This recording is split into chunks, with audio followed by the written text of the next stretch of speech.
What's up, guys? Welcome back to Road to 800. I hope everyone is having a great week. First off, don't forget to like, subscribe, and share the videos. Let's continue to grow the channel. I really appreciate the support that you guys have shown. Don't forget, we have new merch dropping. Also, the programs are available. For those of you who are struggling, guys, we have the program for you. You can go to regularstrength.com and find what program is suitable for you. Today is we're just gonna call this the wonderful day of accessories, chest accessories. So today I'm just gonna show you a barrage of accessories that I usually do on my second chest day. Considering I only bench heavy, usually once per week. The longest I've had a delay as far as benching heavy is anywhere from 13 to 14 days, just to make sure that my body is fully recovered and my central nervous system has returned to its normal state. That's a big deal whenever you're dealing with heavier loads. Today, a few exercises that we're gonna do is close grip overhead press. We're gonna do some landmine presses. We're gonna do some tricep extensions, some type of back variation. So get ready, because it's about to get interesting.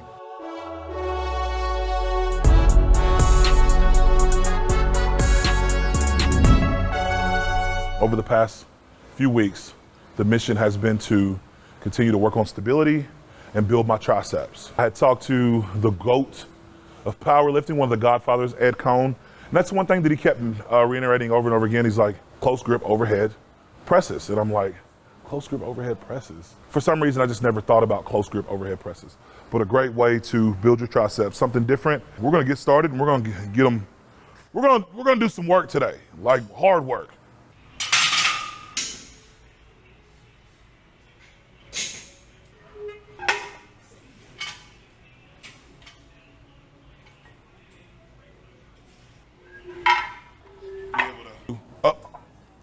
There we go. Yep.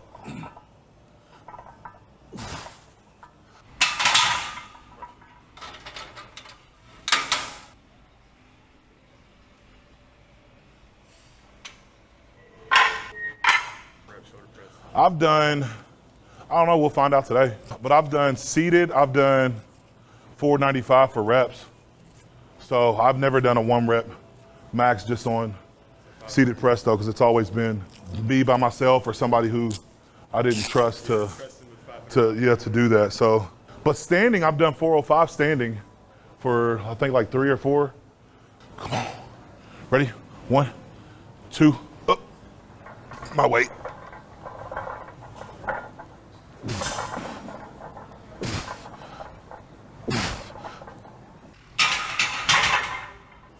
That was really easy. We might work up to like, I don't know, 405 for some reps. You can show me how strong. Listen, yeah, he said he did hurt his back.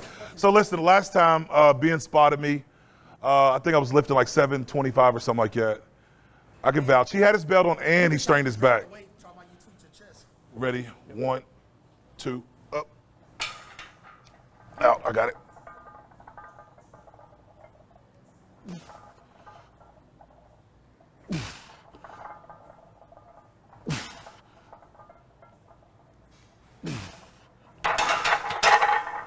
Whew, close grip ain't no joke. Oh my gosh. My normal hand placement is pinky on the ring. And here we have about 2 finger widths away from where the gnarling starts. So again, a closer hand placement to tax the triceps. And that was heavy. Oh, by the way, listen, I am the best basketball player over 400 pounds on the planet. Nobody can beat me one-on-one over 400 pounds. So you can beat Shaq? Yeah, I can beat Shaq. What are you talking about? Well, you don't think I can beat Shaq? You gotta stop. You don't think I can beat Shaq? Can you? I'm stronger than Shaq. Okay. This is called street ball, not Yeah, I know. We ain't playing NBA. Hey, Julius is gonna come up to Shaq's hip. No, He's 7'1". okay, I'm 6'3", and I'm bigger than Shaq. Not taller, I'm bigger than Shaq. You would look like Charles Barkley going against Shaq, but smaller. Charles Barkley was effective though. At doing what? Being in the post or wherever he was at. You didn't see that time he pinned Shaq's against the backboard? This is so crazy what he's saying right now. I wouldn't even record this. Listen, it's for you guys. I love entertaining you guys on YouTube. You guys are great. I love you guys. Shaq, if you want the smoke, come get the smoke, bro. I will show up on your home court. I will be there.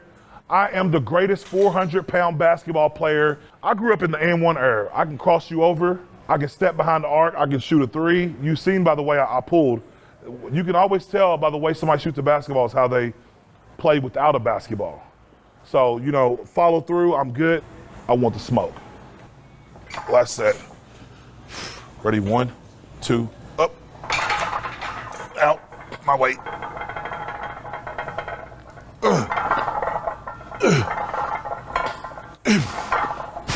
Come on.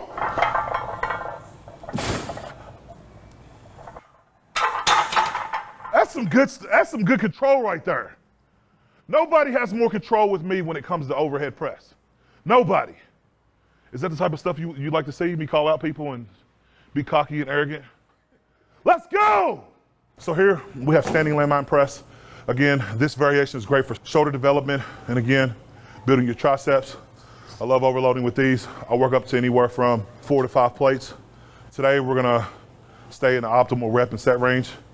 So we'll go between 8 to 12 reps, 4 to 6 sets. Something you wanna add in on your accessory chest day. I wouldn't program these on your primary chest day just because, especially if you're gonna work out with a heavier load. This is just something that incorporate on a day where you're doing shoulders or it's your second bench day where typically it's like a speed day. Something where the weight is lighter because these will take a lot out of you. This is a full body exercise.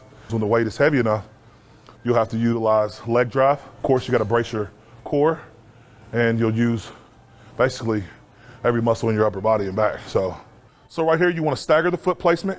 The side you're gonna be pressing with, you're gonna place that foot on the back end and you'll stagger the opposite foot in front of it.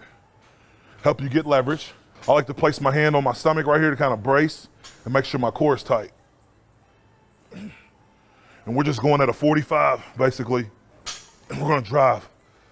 For me, I prefer to get deep enough to where the plates can touch my armpit.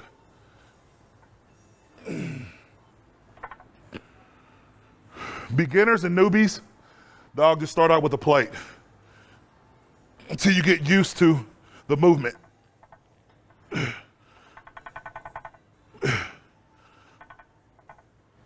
Building total body. This is like a functional, I make up my own word for this, like a functional strongman movement right here.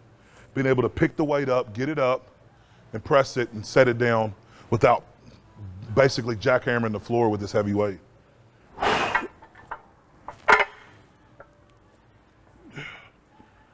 Remember, stagger those feet. Brace that core and drive. Really think about your shoulders and locking out with that tricep. Yep. And you can actually feel that rear delt driving also. I try not to use leg drive, but sometimes, again, when I'm working upwards towards 5, 6 plates, I gotta use leg drive.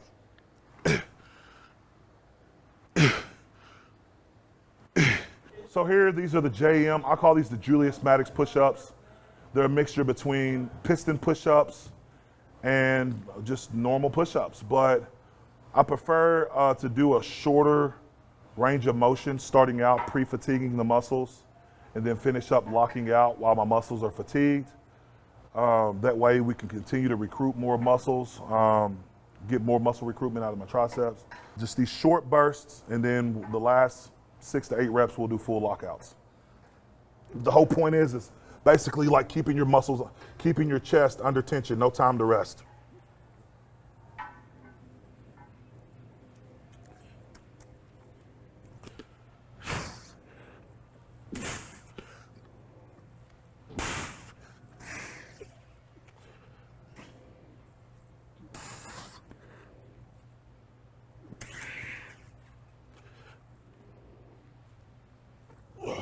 That's one of the hardest push-up variations you can do. I'm telling you, it's tough. Tough, but effective.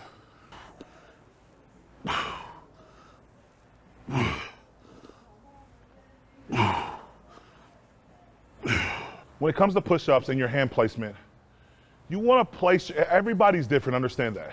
But for a universal gauge to be able to kind of gauge where your hand placement is going to be for push-ups, shoulder width apart. So give an inch or take an inch. So right on the inside or outside, whatever your natural hand placement is whenever you get onto the ground and get into that position, wherever your natural hand placement is, usually that's your prominent hand placement for push-ups. Like I said, everybody's different. Give or take an inch in or an inch out, but it's not far from shoulder width apart. And also that translates over to bench press. A lot of times a great way to find your hand placement on the bench press is by getting into the push-up position and seeing where your hand placement is in the push-up position and carrying that over to bench press. And a lot of times it's about 90% on. Like I said, give an inch or take away an inch, whether an inch in or an inch out, usually it's spot on. So again, your push-up position oftentimes can translate over to your hand placement for bench press.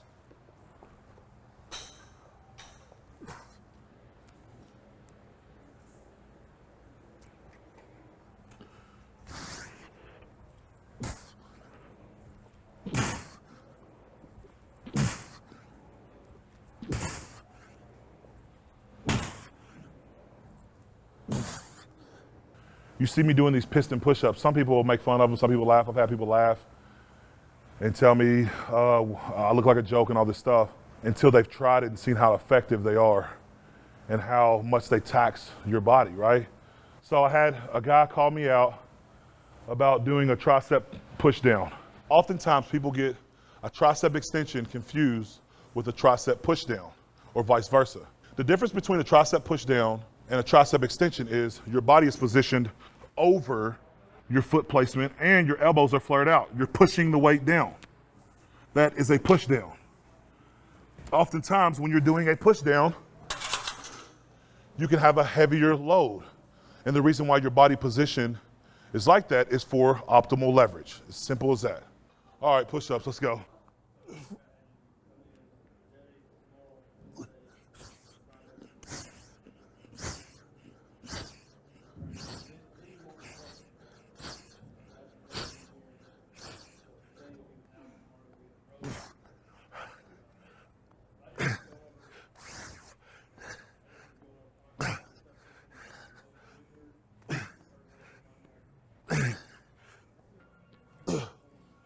Woo!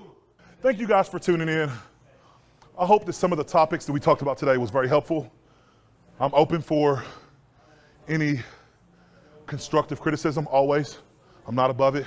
I really appreciate you guys following the road to 800.